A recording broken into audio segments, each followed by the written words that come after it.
Hello बच्चों, welcome to digital teaching of Aditya Birla intermediate college Renukoot Sonbhadra.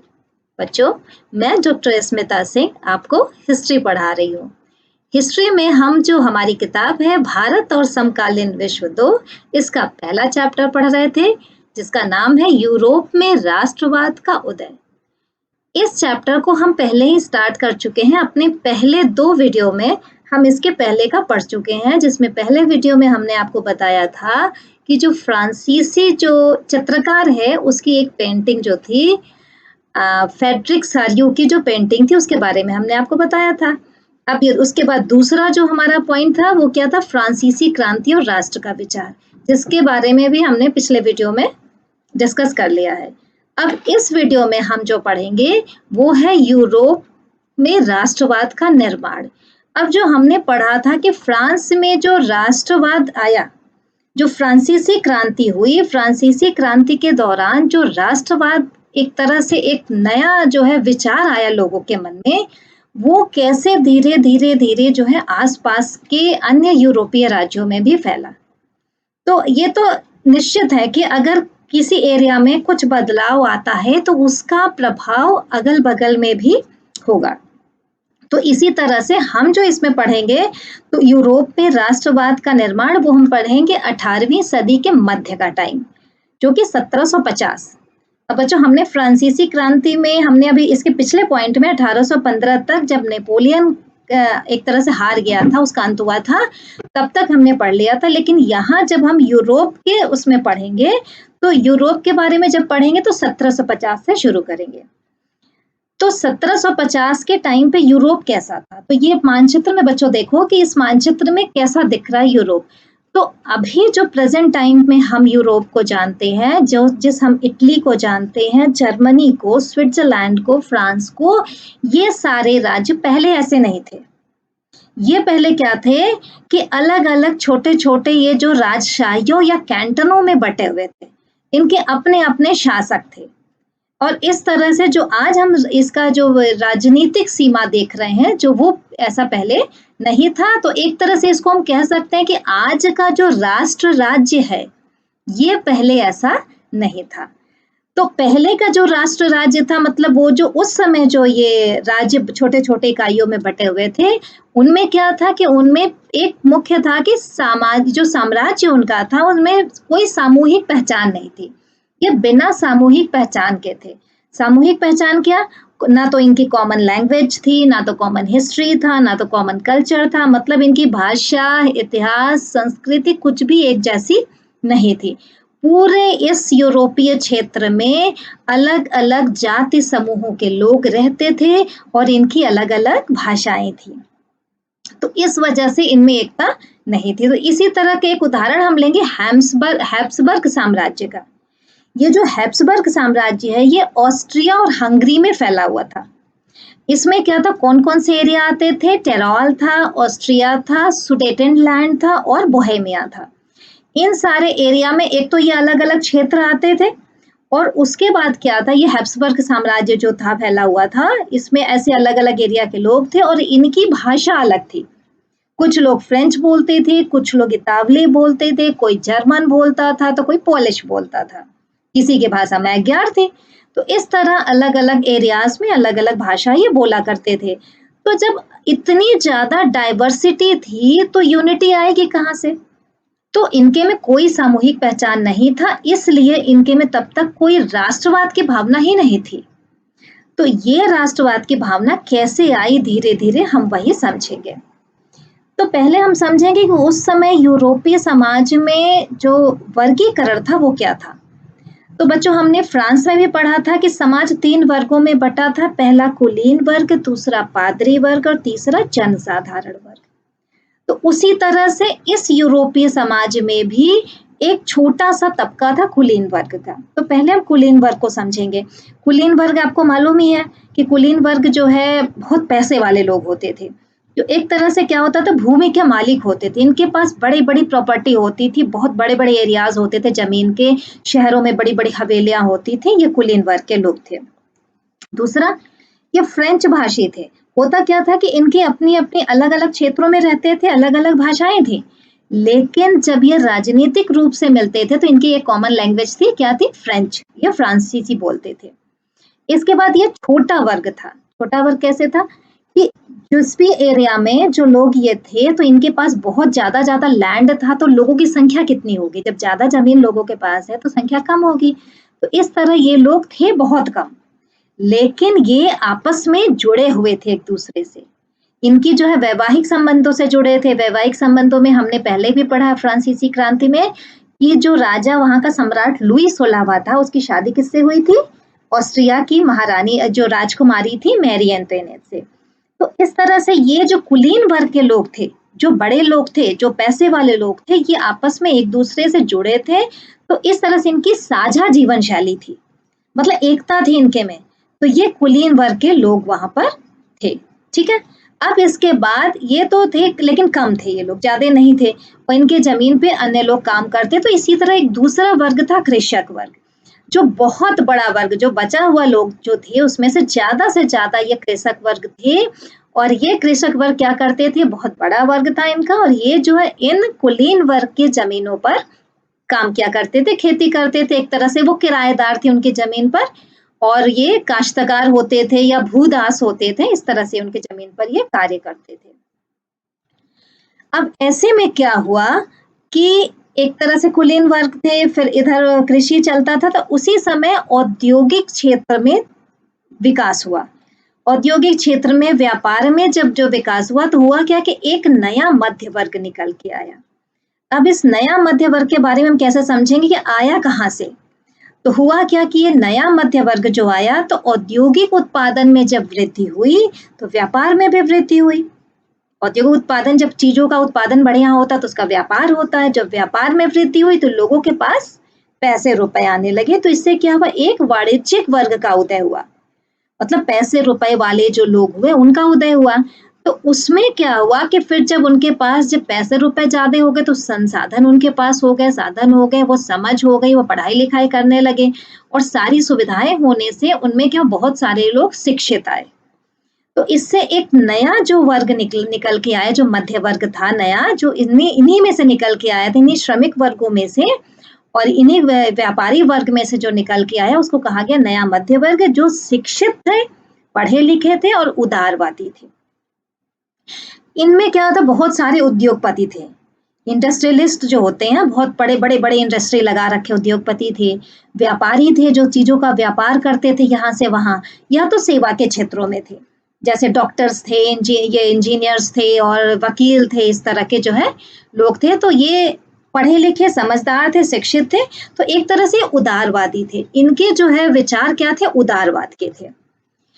तो ऐसे में जो उदारवादी लोग थे, जो नया मध्य वर्ग निकल के आया, जो उदार थे, उदारता थी, तो इनके उदारवादी में क्या होता है? एक मुख्य इसका क्या होता है कि ये जो है बदलाव चाहते हैं। बदलाव हर चीज में इनको लगता है कि हाँ बदलाव होना चाहिए। तो इनके दो मुख्य विचार थे, एक राष्ट्रीय एकता और दूसरा उदारवादी राष्ट्रवाद। तो उदारवादी राष्ट्रवाद अभी हम बताएंगे, पहले हम राष्ट्रीय एकता समझेंगे।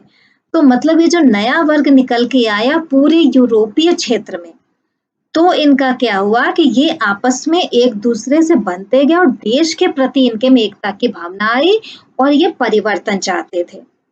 उदारवादी थे तो परिवर्तन चाहते थे। दूसरा इनकी जो एक विचार आया कि उदारवादी राष्ट्रवाद, मतलब एक ऐसा राष्ट्रवाद की परिकल्पना जिसमें जो है भावनाएं इनके उदारवादी हो, मतलब कि परिवर्तन हो। अब ये क्या देखेंगे हम कि उदारवादी राष्ट्रवाद है क्या? लिबरलिज्म। तो है क्या उदारवादी? जैसे लिबर जो है, ये क्या है? एक लैटिन भाषा से बना है जिसका अर्थ होता है आजादी, मतलब मुक्ति, फ्रीडम। तो इनका था, तो इसी से आया है जो है ये राष्ट्रवाद निकल करके। तो इनकी क्या थी? ये जो लोग आए उदारवादी राष्ट्रवाद के लोग, ये क्या किए? इनकी बहुत सारी डिमांड थी। तो डिमांड क्या थी? इनकी मांग थी, एक तो राजनीतिक रूप से कुछ मांग थी इनकी। क्या था वो? पहला, व्यक्तिगत आजादी, मतलब किसी भी व्यक्ति को कोई गुलाम बना के ना रखे, किसी मतलब किसी शासक का उसके ऊपर कोई कंट्रोल ना हो, वो बंधा ना हो, बंधुआ ना हो वो। तो इस तरह से ये चाहते थे व्यक्तिगत आजादी हो, हर व्यक्ति को जो है वो आजाद हो। दूसरा, कानून के समक्ष बराबर, मतलब कानून हर व्यक्ति के लिए एक बराबर हो, कोई भी व्यक्ति हो, बड़ा हो, छोटा हो, सम्राट हो या गरीब हो, सबके लिए कानून बराबर, यानी कानून के नजर में लोग बराबर हो। तीसरा, निरंकुश शासन का अंत जो कि राजतंत्र में था, उस राजतंत्र में यूरोप में उस समय ये फैला हुआ था, जितने राष्ट्र थे सब में निरंकुशता फैली हुई थी। तो ये चाहते थे कि ये जो राजतंत्र है, निरंकुश शासन है, ये पूरी तरह से ये समाप्त हो जाए। कौन चाहता था? नए उदारवादी लोग जो थे। फिर पादरी वर्ग के जो विशेष अधिकारों की समाप्ति, जो पादरी वर्ग थे जिनको विशेष अधिकार, जो जन्मना अधिकार दिया गया था, पहले भी पढ़ चुके हैं कि उनको जो जन्मना अधिकार दिया गया था, उन सारे अधिकारों की समाप्ति कर दी जाए, वो हर व्यक्ति बराबर हो जाए। जब अधिकार खत्म हो जाएंगे तो बराबर हो जाएंगे सबके। फिर इनका अपना एक संविधान हो, मतलब कॉन्स्टिट्यूशन हो, अपना संविधान हो, और उसके बाद इनकी जो है प्रतिनिधि की सरकार हो। ये चाहते थे कि हमारे जो प्रतिनिधि वो उस सरकार में शामिल हो, जिससे हमारी बातें वहां तक पहुंच सके। और लास्ट इनका क्या था कि निजी संपत्ति के स्वामित्व की अनिवार्यता मानते थे कि जिसके पास निजी संपत्ति है उसका स्वामी वही हो, ये अनिवार्य होना चाहिए। तो ये तो कुछ मांगे थी ये उदारवादियों की राजनीतिक रूप से। और इनका जो आर्थिक रूप से भी कुछ इनकी डिमांड थी, वो क्या थी कि बाजारों की आजादी। जो बाजार में जो ये बहुत ज्यादा नियंत्रण था एक तरह से, उससे बाजार फैल नहीं सकता था, विकास नहीं हो सकता था, उस पे ये चाहते थे कि शासक का पूरी तरह से नियंत्रण खत्म हो जाए और बाजार अपने हिसाब से, बाजार में जो लोग क्रय विक्रय करते हैं वो अपनी मर्जी से कर सके, उनके ऊपर किसी तरह का प्रतिबंध ना हो। फिर चीजों और पूंजी पर नियंत्रण की समाप्ति कर दी जाए। जो चीजें थी, जो सामान था, सामानों और पूंजी का जो आवागमन होता था, उस पे किसी तरह का कोई नियंत्रण ना हो। उसके बाद नेक्स्ट था भार व नापतोल में समानता। ये बहुत बड़ी एक इनके लिए बाधा थी, इनके जो आर्थिक विकास में सबसे बड़ी बाधा थी कि भार और नापतोल में इनकी समानता नहीं थी। हुआ क्या था कि वहां पे जगह जगह जो है इन सारी चीजों की वजह से जो टैक्स लगता था, जो ये शुल्क देते थे, उसमें जो असमानता थी, क्योंकि भार व नाप अलग होता था तो जगह जगह पे अलग उसका मापन होता था। तो हुआ क्या कि इनके यहाँ 1833 ईस्वी में जो हैम्बर्ग से न्यूरमबर्ग जाने में इनको 11 टोल नाकों को पार करना पड़ता था। जो इनके व्यापारी थे, 1833 की बात कर रहे हैं हम, जो 1833 में इनके व्यापारी जो हैम्बर्ग से न्यूरमबर्ग जाते थे, 11 टोल नाकों को पार करते थे और हर टोल नाके पे इनको 5% जो इनको टैक्स देना पड़ता था। अब उसका ये नतीजा होता था कि हर एरिया में अलग अलग भार और नाप का मापन था इनका अपना, तो उससे क्या होता था, समय बहुत लगता था, तो इससे बड़ी समस्या आती थी। अच्छा, दूसरा क्या था, एक उदाहरण हम ले लें कि इनके जो है वहां पे यूरोप में क्या होता था कि कपड़े को जो नापा जाता था एले से, तो एले क्या था कि 1 L कपड़े की लंबाई जो इनका न्यूरमबर्ग में जो है इनका अलग था, तो मेंज में अलग था। इसी तरह जैसे शुरू करते हैं कि फ्रैंकफर्ट में जो इनका 55.7 सेंटीमीटर अगर उसकी लंबाई है, तो मेंज में गए ये, तो वहां जाकर के 55.1 सेंटीमीटर हो गया, वहां से आगे न्यूरमबर्ग में गए तो वहां 53 हो गया या 65। तो इस तरह से वो जो लंबाई इनकी बदल जाती थी, उससे क्या हुआ कि चीजों के जो है खरीदने में और बेचने में इनको समस्या आती थी। तो वो चाहते थे कि इसमें इनका मतलब वो सारी चीजें एक बराबर हो जाए, तो भार और नापतोल में समानता होनी चाहिए। फिर क्या था, मुद्रा में समानता। मुद्रा भी क्या थी, हर जगह अलग अलग थी, उनकी जो है जो अलग अलग शासकों के अंतर्गत एरियाज आते थे वो अपनी मुद्रा चला रखते थे। तो इसलिए जो है ये जारी सारी समस्याएं, तो उदारवादी क्या चाहते थे कि आर्थिक रूप से भी इन सारी चीजों को हटा करके समानता लाई जाए, ये समान चाहते थे कि सब में एक बराबरी हो, क्योंकि उदारवादी थे, परिवर्तन चाहते थे। अब इन सारी चीजों को ये उदारवादी क्या समझते थे कि आर्थिक विकास में बाधक है ये सारी चीजें, जो अलग अलग अलग जो सारी चीजें हैं अलग अलग जगहों पर ये बाधक है। तो ऐसे में इन्होंने एक नया शुल्क संघ जो है बनाया, वो क्या था, जेल्वराइन। तो जॉल्वेराइन जो बनाया इन्होंने ये शुल्क संघ, ये प्रशा ने बनाया था। इसका जो है निर्माण, इसकी जो है स्थापना जो है प्रशा ने की थी। बाद में अन्य जर्मन राज्य भी आकर के इसमें शामिल हो गए और इन्होंने अपने प्रयास से क्या किया कि इस पूरे जो है जो शुल्क वाले जो अनियमितता थी, जो असमानता थी, उसको हटाने का प्रयास किया। उससे ही सारी चीजों में समानता आई। तो परिणाम क्या निकल के आया कि व्यापार अवरोध जो था वो समाप्त हो गया। जब व्यापार अवरोध समाप्त हुआ तो उससे क्या हुआ कि इनका व्यापार आर्थिक दृष्टि से यह विकास करने लगे। और एक और था मुद्राओं की संख्या में कमी। जो 30-30 मुद्राएं चलती थी उनको समाप्त करके इन्होंने केवल 2 मुद्राएं रखी। तो इस तरह से मुद्राओं में कमी हो गई। अब आगे हम चलते हैं कि अब अभी तक तो हमने देख लिया कि एक नया मध्य वर्ग जो आया वो उदारवाद था, वो परिवर्तन चाहता था। अब क्या हुआ कि अब हम देखेंगे 1815 के बाद एक नया रूढ़िवाद आया। अब रूढ़िवाद क्या है? जैसा कि बच्चों, रूढ़िवाद क्या है कि ये जो है वही पुरानी परंपराएं, रीति रिवाज को लेकर के चलते हैं। इनको परिवर्तन बिल्कुल भी पसंद नहीं है और परिवर्तन अगर ये चाहते हैं तो उसकी गति जो है वो बहुत धीमी होनी चाहिए। तो वो एक नया रूढ़िवाद वर्ग आ गया। ये रूढ़िवाद क्या था? यूरोपीय सरकारें थी। तो पूरे यूरोप की जो सरकारें थी एक तरह से रूढ़िवाद थे। ये बिल्कुल नहीं चाहती थी कि जो राजतंत्र के बाद जो आया था प्रजातंत्र, जो है जनतंत्र जो आया था, वो इनको बिल्कुल पसंद नहीं था। तो इनके विचार क्या थे कि पारंपरिक संस्थाएं बनी रहे। जो पारंपरिक संस्थाएं क्या थी कि राजतंत्र इनका रहे, जो इनका शासन है, जो निरंकुश शासन है, वो वापस बना रहे। इसके बाद जो है चर्च जो था, जो चर्च की जितनी स्वामित्व छीन ली गई थी, चर्च का जो अधिकार छीन लिया गया था, वो वापस चर्च को मिल जाए, क्योंकि चर्च इनके फेवर में थे। फिर सामाजिक ऊंच नीच, जो हमने फ्रांस की क्रांति में पढ़ा था कि जो सामाजिक रूप से जो ऊंच नीच जो अनेक वर्गों में बटे हुए थे, वो जो है वापस से आ जाए। और संपत्ति और परिवार, ये सारी चीजें ये चाहते थे। इनके पास संपत्ति हो, इनका परिवार हो, इनका एक ग्रुप हो, और ये जो है यूरोपीय शासकों के ये विचार थे। और ये असहमति और आलोचना तो बिल्कुल बर्दाश्त नहीं करती थी। जो नए जो है उदारवादी थे, जो आलोचना करते थे या इनके जो है इनके जो सरकार चलाने के तरीकों पे बिल्कुल भी असहमति अगर कोई करता तो इनको बर्दाश्त नहीं होता था और आलोचना इनको बिल्कुल पसंद नहीं था। इसीलिए इन्होंने सेंसरशिप लगा रखा था। अखबारों, किताबों, पत्रिकाओं या नाटकों के माध्यम से अगर इनकी आलोचना की जाती थी तो इनको बिल्कुल पसंद नहीं था। ये रूढ़िवादी लोग क्या करते थे कि उस पे सेंसरशिप लगा करके इस तरह से इनको रोकते थे। तो अब ऐसे में क्या हुआ कि जब 1815 में नेपोलियन की हार हुई, तो ऐसे में एक वियना की संधि हुई। अब वियना की संधि में क्या हुआ कि जिन 4 देशों ने मिलकर के, जिन 4 राज्यों ने मिलकर के नेपोलियन को हराया था, वो चारों कौन थे? ब्रिटेन, रूस, प्रशा और ऑस्ट्रिया। ये चारों जो मिलकर के उसको हराए थे। तो इन्होंने एक जो है वियना की संधि की सन 1815 में। अब 1815 में ऑस्ट्रिया में एक जगह है वियना, जो कि प्रेजेंट टाइम पे ऑस्ट्रिया की राजधानी है। वहां वियना में इन्होंने एक मीटिंग रखी।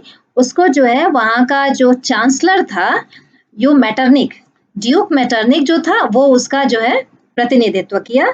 और उसमें जो है ये सारे देश के प्रतिनिधि आए और इन्होंने बैठ करके मीटिंग की। जैसा कि बच्चों इस पिक्चर में देख रहे हो आप, ये बैठ कर डिस्कस किए कि क्या क्या होना चाहिए। तो इसमें हुआ क्या कि इन्होंने बुर्बो वंश को सत्ता में वापस से बहाल कर दिया। जो नेपोलियन जो है, जब ये बुर्बो वंश का जो लुई 16वां था, जब इसकी हार हुई, इसको हटाया गया। वापस से राजतंत्र के बाद जनतंत्र आया, तो जैकोबिन की सरकार आई। आपने पढ़ा था जैकोबिन की सरकार, फिर डायरेक्टरी की सरकार आई, फिर नेपोलियन आया। तो इस तरह से जो बुर्बो वंश हट गया था, उस बुर्बो वंश को वापस सत्ता में इन्होंने बहाल कर दिया। फिर इन्होंने क्या किया कि फ्रांस को रोकने की कोशिश की, जिसको नेपोलियन ने इतना ज्यादा बढ़ा दिया था। तो क्या किया, नेपोलियन के कब्जे वाले पूरे इलाके को इन्होंने फ्रांस से वापस ले लिया। वो सारा इलाका फ्रांस ने खो दिया, जिसको नेपोलियन ने अपने साम्राज्य विस्तार में अधिकार किया था, जिसको पाया था वो। फिर फ्रांस के सीमा विस्तार को रोकने के लिए इन्होंने क्या किया, बहुत सारे राज्य स्थापित किए। जैसे उत्तरी सीमा पर एक तो नीदरलैंड, जिसको पहले प्राचीन समय में हॉलैंड कहते थे, बेल्जियम था। इस तरह से इन्होंने लगा के रखे और ये दक्षिण में ये पीडमॉन्ट जो है, तो ऐसे ये बांध करके रखे कि अपना सीमा विस्तार ये फ्रांस ना कर सके। फिर प्रशा को पश्चिमी सीमा पर एक नया इलाका दे दिया गया। ऑस्ट्रिया को क्या किया कि जो इटली का उत्तरी भाग है वो दे दिया। रूस को पोलैंड मिल गया। तो इस तरह से इस वियना की संधि में ये सारी चीजें हुई। लेकिन एक क्या किया इन्होंने कि नेपोलियन ने जो 39 जो है राज्यों का एक महासंघ बना रखा था, उस पे छेड़छाड़ नहीं किया। वो महासंघ वैसे के वैसे ही बना रहा और इस तरह से वियना की संधि में ये सारी चीजें हुई, जो कि वियना में 1815 में ये परिवर्तन हुआ। अब इसके बाद जब ज्यादा जो है ये रूढ़िवादियों के खिलाफ ये उदारवादी आने लगे, तो इनको दमन का प्रयास किया गया। जो नए क्रांतिकारी जो आ रहे थे, जो लोग विरोध कर रहे थे, इनको क्या कि भूमिगत कर दिया गया, एक तरह से इनका दमन कर दिया गया। ऐसे में क्या हुआ कि कुछ क्रांतिकारी जो है, जो दबना नहीं चाहते थे, वो निकल के बाहर आए और इसमें एक नाम आता है, इन्होंने क्या किया गुप्त संगठन बना रखे। इसमें एक नाम निकल करके आता है कि वो ज्यूसेppe मैत्सिनी का, जिसको हम आगे देखेंगे। तो पहले जो नया संगठन बना इन क्रांतिकारियों का, ये गुप्त संगठन बनाते थे। उद्देश्य क्या था इनका कि राष्ट्रवादी विचारों का प्रसार करना। ये चोरी चोरी ही करते थे, लेकिन इन्होंने राष्ट्रवादी विचारों का प्रसार पूरे यूरोप में किया। एक जगह नहीं, पूरे यूरोप में राष्ट्रवादी विचारों का प्रचार किया और राजतंत्र का विरोध किया कि राजतंत्र वापस नहीं आना चाहिए। राजतंत्र होगा तो फिर देश का विकास नहीं हो सकता है। फिर स्वतंत्रता होनी चाहिए और निरंकुश शासन था, जो वहां के सम्राट निरंकुश थे, उनका अंत होना चाहिए। ये गुप्त संगठन बना के ये प्रयास कर रहे थे और राष्ट्र राज्यों की स्थापना यानी नेशन स्टेट्स बनाना था इनको। जो आज के टाइम पे नेशन स्टेट्स हैं, जो राष्ट्र राज्य हैं, उनकी स्थापना करना, ये इनके उद्देश्य थे, किसके? क्रांतिकारियों के। तो इसमें जो है एक नाम आता है इटली का, जो है ज्यूसेppe मैत्सिनी का, जिसको मैंने अभी बताया। ये इटली के निवासी थे। इन्होंने क्या किया, एक जो है कार्बोनारी गुप्त संगठन का सदस्य थे ये, और इन्होंने चोरी चोरी 2 भूमिगत जो है संगठन की स्थापना की थी। पहला था यंग इटली, जो कि मर्सेई में था। दूसरा यंग यूरोप, जो कि बर्न में था। ठीक है। और ये चाहते क्या थे, ये इन जो है अपने इन दोनों जो है इसके माध्यम से, संगठन के माध्यम से वापस से, जो मैंने अभी बताया कि निरंकुश शासन का अंत हो जाए और किसी भी तरह के जो है जो स्वतंत्रता में बाधक है उसको हटा दिया जाए। और इटली जो था, जहां इटली का था, ये चाहता था कि इटली का एकीकरण हो, जो अलग अलग छोटे छोटे उसमें बंधे हुए हैं। तो इसका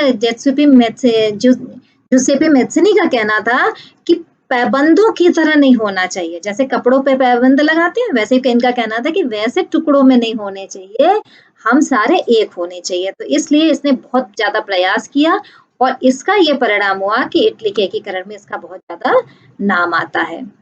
तो बच्चों, इस तरह से ये हमारा जो है कंप्लीट हुआ। इसके आगे का पार्ट हम नेक्स्ट वीडियो में आपको बताएंगे। ठीक है, थैंक यू।